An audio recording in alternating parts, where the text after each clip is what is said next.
ভালো। শসা কত? শসা 120 টাকা।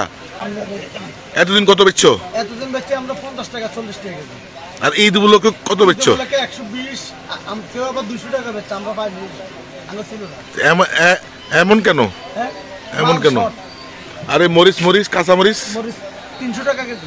300 টাকা কেজি? 1500 টাকা পাল্লা, বাজার দিন 1700 টাকা কেজি পাই কেজি। হ্যাঁ 1700।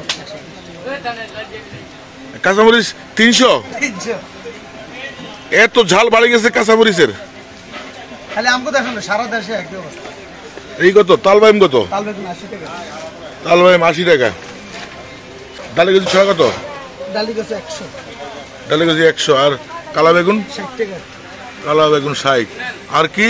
আর কি 60 70। 60 70। আর ওই টমেটো? টমেটো 100। টমেটো 100। তরকারির দামে এত হইলে মানুষ খাবে কিভাবে? হ্যাঁ। আর ওই আনাজি কলা কত? আনাজি কলা 60 টাকা। আনাজি কলা 60 টাকা আলি। দাম কমার সম্ভাবনা আছে নি? না, এটা কম নাই। না ওই যে এত শসা তালবাই কাঁচা মরিচ এটি কমার সম্ভাবনা আছে নি? আমরা ঘুরে আমাদের যাচাই করেন, যদি কেউ আমাদের কমে গেছে আমি সবাই আমার কেন্দ্র করে কইছি যে বাজার বেশি। এই বাজার দিন আমরা 1200 টাকা পার লাগে দিন ইন্টার। ওরা আর হুতাই না, ওরা 1700 টাকা পার লাগে। কি এই 5 কেজি 1700 টাকা। কাঁচা কাঁচা 20 টাকা বেচে তারা, আমরা বেচে এক বাকিটা বাজার দিই। এখানে তো বেশ ভাই করতে ইচ্ছা। কাঁচা মরিচ হ্যাঁ এত বাড়ছে। আর এই শসা ছিল 20 টাকা 25 টাকা কেজি। 20 টাকা 25 টাকা 7 কেজি 100 টাকা।